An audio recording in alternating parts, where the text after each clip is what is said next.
Hello दोस्तों, स्वागत है आप सभी का हमारे यूट्यूब चैनल जीएस प्लेनेट के अंदर। जो मेरे प्यारे बच्चे लाइव जुड़ चुके हैं सर, जल्दी से कमेंट कीजिएगा। आज हम बात करने वाले हैं साइंस की मोस्ट इम्पोर्टेंट क्यूज नंबर 6। जिन बच्चों ने सर अभी तक हमारी पीछे की क्यूज नहीं देखी है तो प्लीज़ प्लेलिस्ट के अंदर जाके उन क्यूज को देख लीजिएगा, जिनके अंदर मैंने मोस्ट इम्पोर्टेंट क्वेश्चन सॉल्व करवा रखे हैं। और सर आज वाली जो क्यूज होने वाली है ना, वो रियलिटी में आपको बहुत मज़ा आने वाला है। अंत तक जुड़े रहो सर।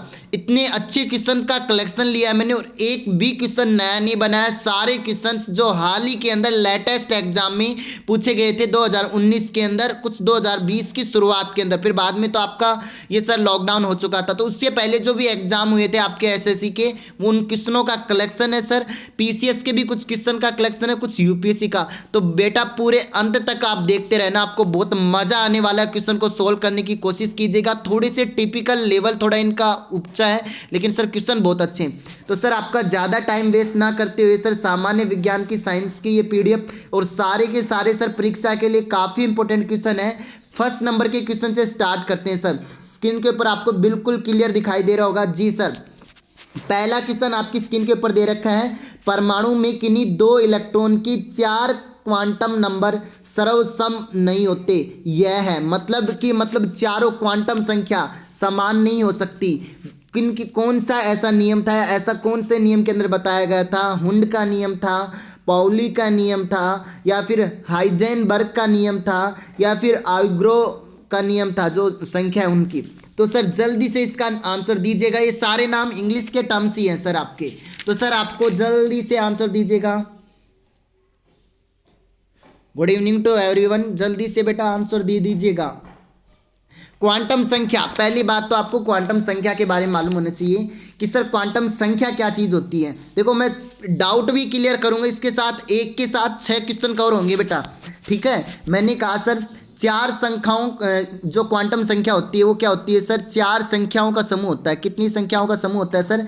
4 संख्याओं का समूह होता है, जो एक परमाणु के इलेक्ट्रॉन के बारे में क्या करते हैं सर? परमाणु जैसे मैंने कहा है सर, ये कोई एटम होगा और इसके अंदर सर क्या है? कोई इलेक्ट्रॉन है। इसकी संपूर्ण सूचना कौन देता है सर? ये क्वांटम संख्या देता है। तो ये चीज़ सभी बच्चे जान गए। इसके अंदर 4 चीज़ आती है सर। एक तो इलेक्ट्रॉन की एनर्जी, और एक इलेक्ट्रॉन प्रेस इन सेल, मतलब इलेक्ट्रॉन की स्थिति क्या है उसके अंदर, कक्षा के अंदर। तीसरी, इलेक्ट्रॉन की शेप क्या है, मैंने कहा इलेक्ट्रॉन की शेप क्या है। और फोर्थ, कक्षा का विन्यास, मतलब सेल्स कहाँ पर लोकेटेड है। ये 4 चीज़ें बताती है क्वांटम किसी, मैंने कहा क्वांटम संख्या क्या होती है? 4 संख्याओं का समूह है जो एक परमाणु के इलेक्ट्रॉन के बारे में पूर्ण सूचना देते हैं।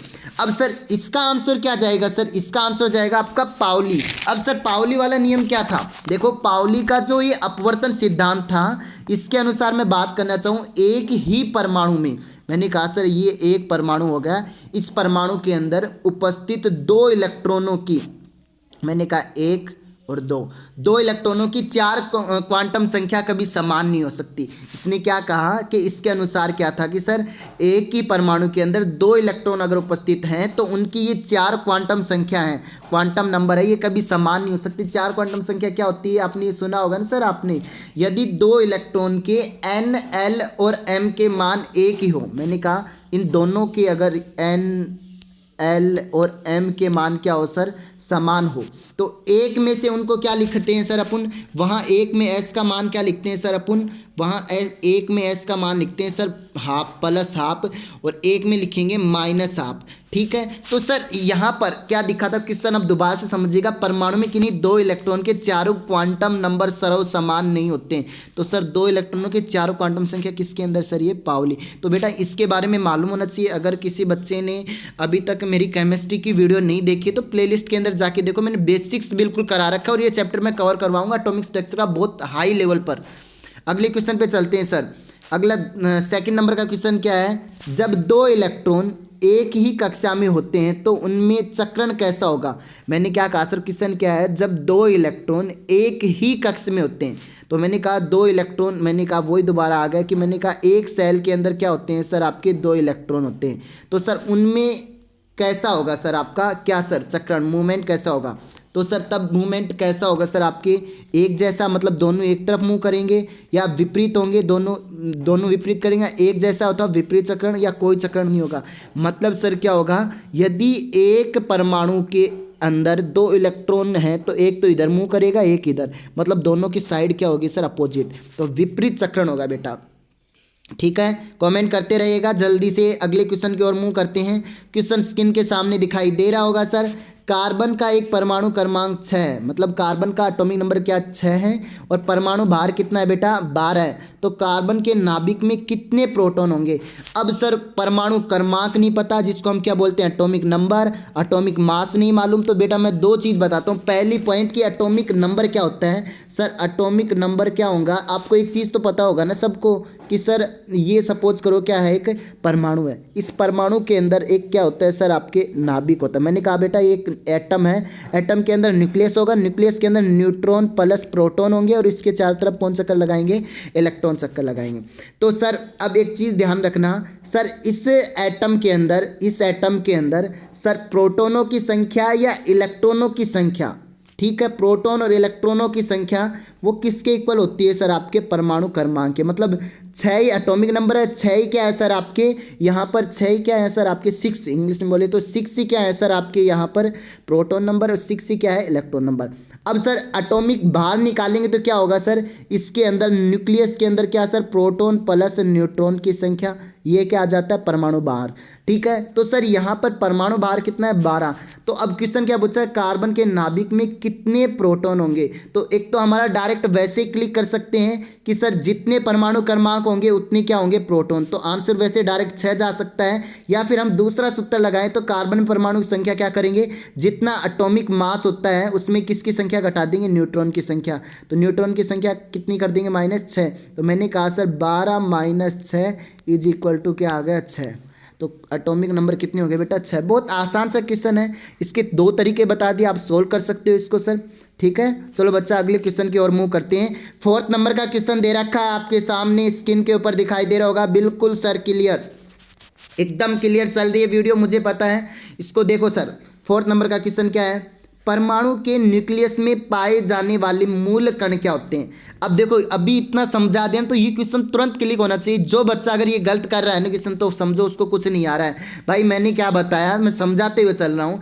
मैंने कहा सर एटम है, एटम के अंदर क्या मिलेगा सर आपके न्यूक्लियस, और न्यूक्लियस में क्या मिलेंगे सर न्यूट्रॉन प्लस प्रोटॉन। तो बेटा क्या मिलेंगे, न्यूट्रॉन प्लस प्रोटॉन। तो ठीक है, तो आंसर क्या जाएगा सर इसका, देखो परमाणु के न्यूक्लियस में पाए जाने वाले के मूल कण है इलेक्ट्रॉन व प्रोटॉन, प्रोटॉन व न्यूट्रॉन, न्यूट्रॉन व इलेक्ट्रॉन या न्यूट्रॉन व प्रोजेस्ट्रॉन। तो सर परमाणु के न्यूक्लियस के अंदर मेनली क्या चीज़ पाई जाती है, प्रोटॉन व न्यूट्रॉन पाई जाती है सर आपके। ठीक है सर, उसके बाद सर इसके अगर मैं एक और पॉइंट बताना चाहूँ कि सर इसे न्यूक्लियस की खोज करने वाला वैज्ञानिक कौन था, तो सर देखो कई क्वेश्चन कवर करवा दूंगा आज मैं आपको।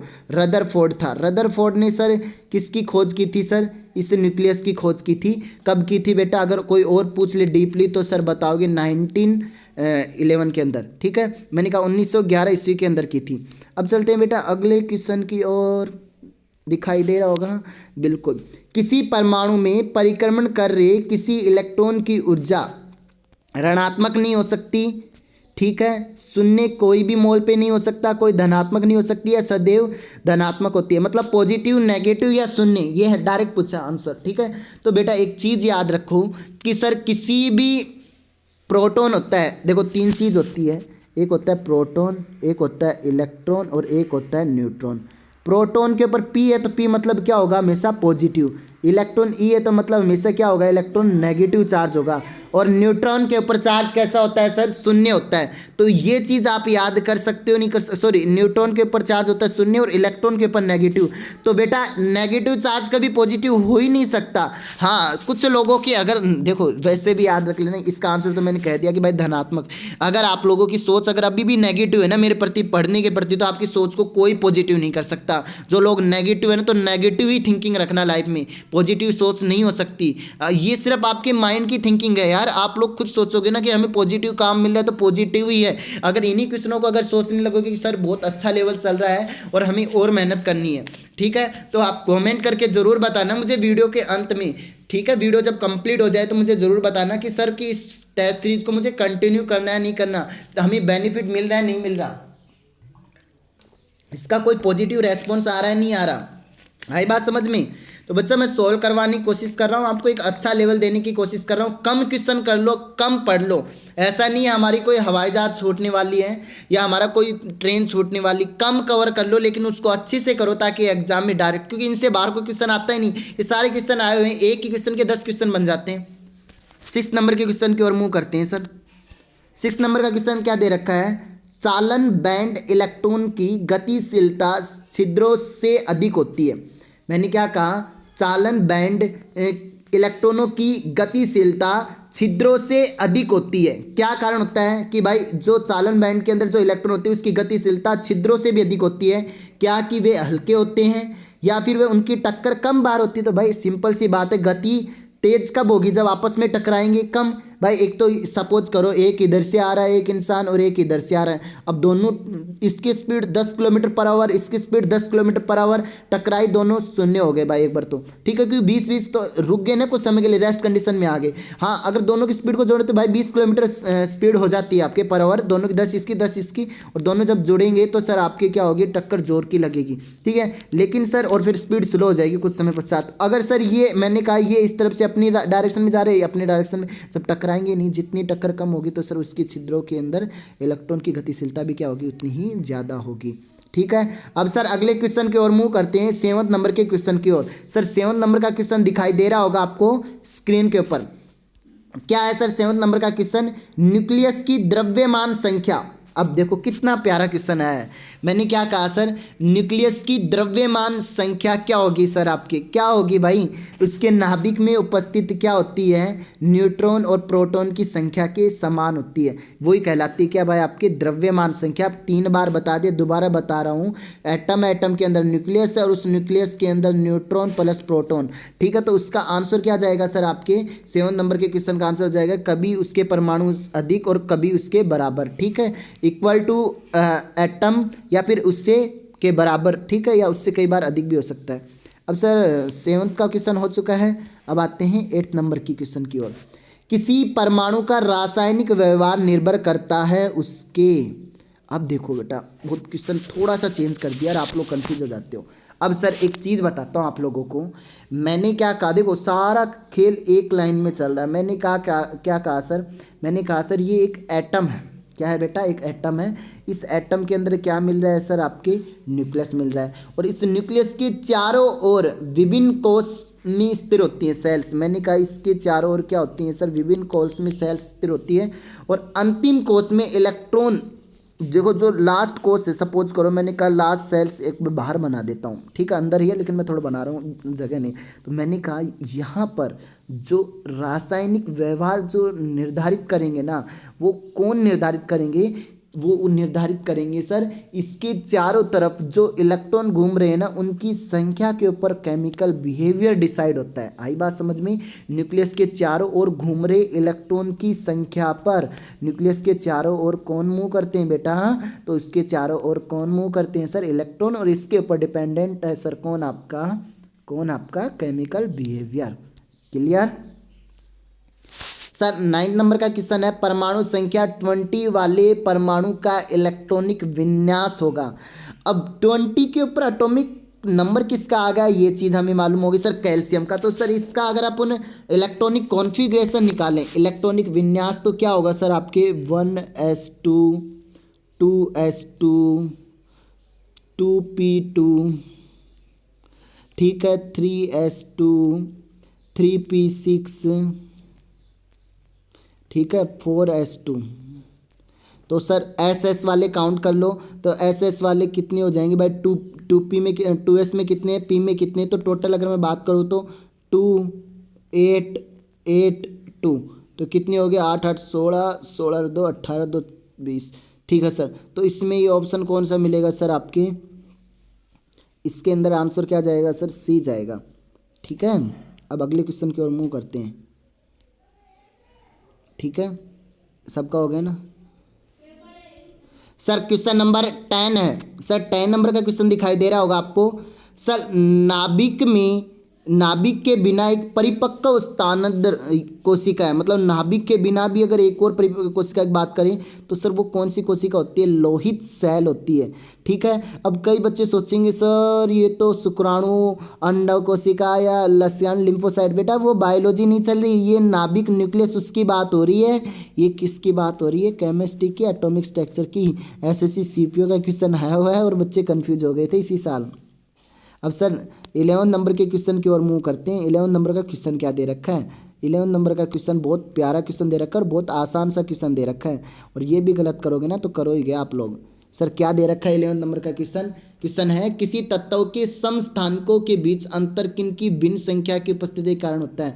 भाई हमें समस्थानिक जानते हो, सेम आइसोटॉप्स, तो आइसोटॉप्स का मतलब क्या होता है, सेम एटॉमिक नंबर, और एटॉमिक नंबर क्या होता है सर, प्रोटॉनों की संख्या या फिर इलेक्ट्रॉनों की संख्या। तो बेटा इसका आंसर क्या करोगे आप लोग, तो सर इसका आंसर बहुत सिंपल सा है, तो सर किन के समावेश, न्यूट्रॉनों के समावेश। आई बात समझ में, तो भिन्न की किन की डिफरेंस किन के अंदर होना चाहिए सर, न्यूट्रॉनों की संख्या के ऊपर। ठीक है, अगला क्वेश्चन है 12वें नंबर का। सर 12वें नंबर का क्वेश्चन है आणविक कक्षा का विनाश किससे नियंत्रित होता है। अब बेटा चार चीज़ याद रखो, मैंने बहुत बार समझाई थी, अभी शुरुआत में जब स्टार्ट किया था लेक्चर तो भी मैंने बताया था कि सर एक चीज़ होती है जिसका नाम आप लोगों ने सुन रखा होगा, क्वांटम संख्या। क्वांटम संख्या क्या चीज़ होती है सर, जो एक एटम के अंदर, मैंने कहा एक एटम के अंदर क्या होता है सर, जो इलेक्ट्रॉन होता है, इलेक्ट्रॉन के बारे में कंप्लीट इन्फॉर्मेशन देता है, जिसको हम क्या कहते हैं, क्वांटम संख्या कहते हैं, क्वांटम नंबर। ठीक है, जो एनर्जी के बारे में बताए, energy press in cell, shape और कक्षा का विन्यास बताए, तो वो सर किसके ऊपर आंसर जाएगा, तो सर इसका 12वें नंबर का क्वेश्चन का आंसर क्या जाएगा बेटा, इसका आंसर जाएगा चुंबकीय क्वांटम संख्या। ठीक है बेटा, क्या जाएगा आंसर, चुंबकीय क्वांटम संख्या। अब आता है 106 तत्व की खोज किसने की थी, तो सर 106 तत्वों की खोज करने वाले वैज्ञानिक का क्या नाम था सर, सी बोर्ड था। क्या नाम था बेटा, सी बोर्ड था। सी बोर्ड ने किसकी खोज की थी सर, आपके सर 106वें नंबर के तत्वों की खोज की थी, ज़्यादा नहीं करना है इसके अंदर, कंप्लीट बस एक सिंपल से याद रखना है। अब सर 14 नंबर का क्वेश्चन दे रखा आपको, किसी न्यूक्लियन कण में कोई द्रव्यमान और कोई आवेश नहीं होता किंतु परचक्रण होता है। मतलब मैंने कहा किसी न्यूक्लियर कण में कोई द्रव्यमान भी नहीं होता और कोई आवेश भी नहीं होता। ठीक है, तो फिर वो कौन सी ऐसी चीज़ आ गई, तो भाई वो न्यूट्रॉन आ गई ना। मैंने तीन चीज़ बताई थी दोबारा, इलेक्ट्रॉन, प्रोटॉन और न्यूट्रॉन। इलेक्ट्रॉन के ऊपर नेगेटिव, प्रोटॉन के ऊपर सर पॉजिटिव और न्यूट्रॉन के ऊपर शून्य। आई बात समझ में, फिर भी वो क्या करता है, थोड़ा मूवमेंट करता है। ठीक है, अगले क्वेश्चन की ओर चलते हैं। 15 नंबर का क्वेश्चन, परमाणु तत्व संख्या 29 किससे संबंधित है, जल्दी से कमेंट कीजिएगा। S block, D block, P block या एफ ब्लॉक, क्वेश्चन आपके सामने है, आपकी नज़रों के सामने। बेटा एक चीज़ याद रखना, सबसे पहला पॉइंट कि 29 नंबर पे आता कौन सा एलिमेंट है, वो आता है सर आपका कॉपर। ठीक है, मैंने कहा कॉपर आता है। ये किस ग्रुप का एलिमेंट है सर, आपकी ये डी ब्लॉक का एलिमेंट है। आ गया क्वेश्चन का तो आंसर मिल गया, इसके आगे समझो। डी ब्लॉक एलिमेंट के अंदर मैक्सिमम जो चीज़ आती है वो कौन सी आती है, मेटल। तो ज़्यादातर जहाँ पर मेटल्स आपको मिलेगी वो हम किस में चेप के आएंगे आंसर, सॉरी करके आएंगे डी ब्लॉक में। ठीक है, सॉरी जो कर सकते हो इससे। ठीक है, डी ब्लॉक के अंदर करके आएंगे। और डी ब्लॉक कहाँ से कहाँ तक होता है सर, 3 to 12 है। मैंने कहा सर 3 to 12 क्या होता है, डी ब्लॉक एटम होता है, डी ब्लॉक होता है। आई बात समझ में। तो मैंने कहा सर पीरियोडिक टेबल के अंदर सर जो ब्लॉक्स हैं उनकी संख्या 18 तक है, मैं करवाऊंगा आगे, तो ये याद रखना है। तो इसका संबंध किससे आएगा सर, डी ब्लॉक से। याद रख लोगे नहीं रख लोगे। अब सर पदार्थ का परमाणु सिद्धांत किसने दिया था। अब मैंने कहा सर 16 नंबर का क्वेश्चन है कि सर पदार्थ का ये जो दिया था परमाणु सिद्धांत, एटॉमिक नंबर, ये देने वाले वैज्ञानिक कौन थे। तो इसके बारे में सर एटम मैटर के बारे में देने वाले कौन थे बेटा, और डाल्टन थे। कौन थे सर, आपके डाल्टन थे। अब अगले क्वेश्चन की ओर मूव करते हैं। क्वेश्चन नंबर 17 क्या है सर, सूत्र कणिका, जिसको हम क्या बोलते हैं, माइटोकॉन्ड्रिया, निम्नलिखित में से किसका केंद्र होती है। ठीक है, तो सर माइटोकॉन्ड्रिया किसका न्यूक्लियस होती है, प्रोटीन संश्लेषण, वसा संश्लेषण, प्रकाश संश्लेषण, कोशिकीय संश्लेषण। अब भाई एक चीज़ बताऊं तुम लोगों को, अगर ये नॉर्मल से क्वेश्चन नहीं आ रहे हैं तो कुछ नहीं कर सकते आप लाइफ के अंदर।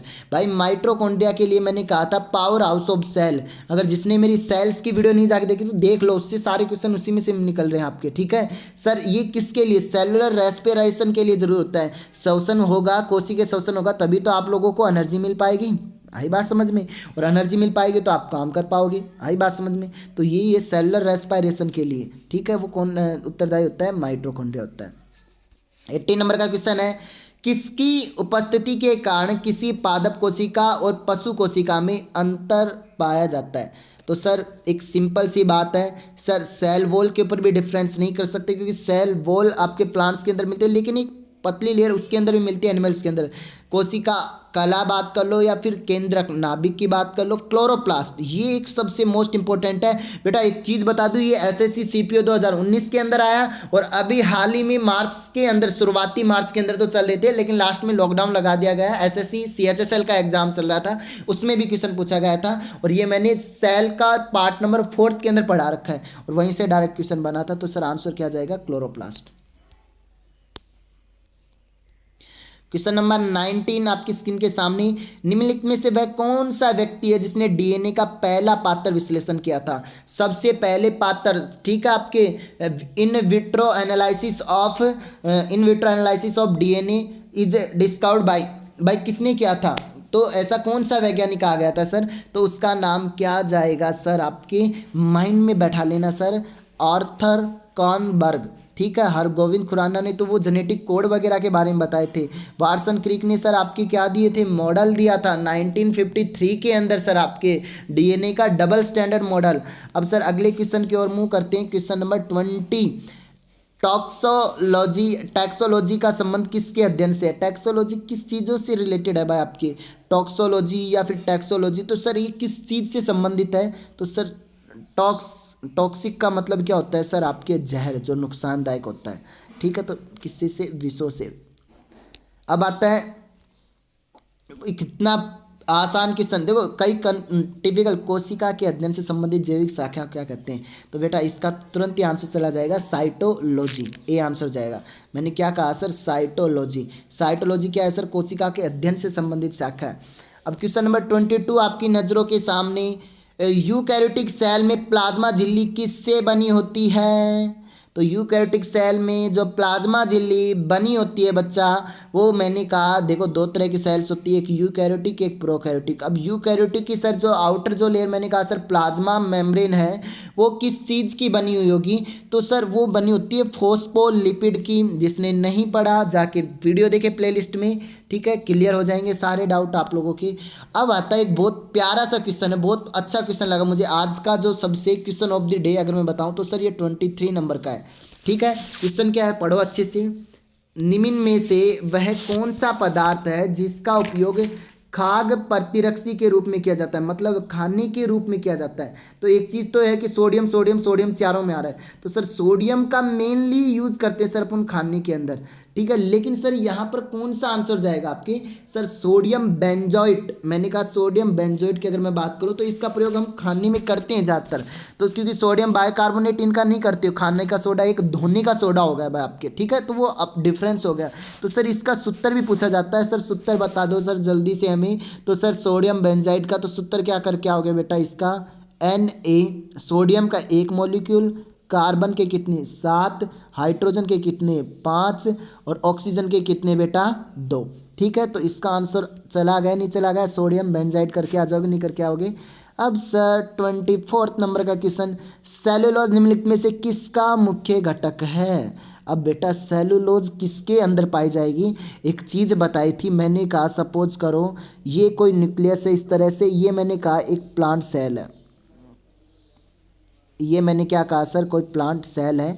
सर प्लांट सेल की आउटर कवरिंग बोलते हैं सर कोशिका भित्ति, सेल वॉल। अब मैंने कहा सेल वॉल, अब सेल वॉल किस चीज़ की बनी होती है सर आपकी, सेलुलोज की। तो आंसर क्या जाएगा 24वें का ए, कोशिका भित्ति। अगले आंसर पे जाना ही नहीं, शुरुआत में क्लियर हो जाते हैं। सर प्रतिजन क्या होता है, मतलब सर बोले तो एंटीजन क्या हेल्प करेगा, किस चीज़ में हेल्प करेगा एंटीजन। तो सर क्या चीज़ होता है, प्रतिरक्षा के निर्माण के लिए उद्दीपन, मतलब बोले तो उसको प्रेरित करने के लिए, क्योंकि सर जहाँ एंटीबॉडी का निर्माण हो गया ना वहाँ एंटीजन का होगा, because they both are antagonist to each other, ये एक दूसरे के विपरीत कार्य करती है सर। ठीक है, तो सर इसका आंसर क्या जाएगा? सी। आई बात समझ में? तो बेटा इसका क्वेश्चन हो चुके हैं। आज की सीरीज कैसी लगी मुझे बताना, क्वेश्चंस का कलेक्शन कैसा था सर, मज़ा आया नहीं आया, कमेंट ज़रूर करना। और अभी तक आपने सर हमारे इस प्यारे से यूट्यूब चैनल जीएस प्लेनेट को सब्सक्राइब नहीं किया तो सब्सक्राइब कर दो, बेल आइकॉन को प्रेस कर दो, ताकि हम आगे और भी वीडियो लेके आ पाएँ और साइंस की और भी क्यूज करा पाऊँ मैं। तो इसके बाद सर आप जल्दी से इसको शेयर कर दीजिएगा, हर एक स्टूडेंट के पास पहुंचा दीजिएगा, ताकि सर आपको बेनिफिट मिल पाए। आज के लिए इतना ही दोस्तों, जय हिंद। मिलते हैं नेक्स्ट क्लास के लिए। धन्यवाद दोस्तों।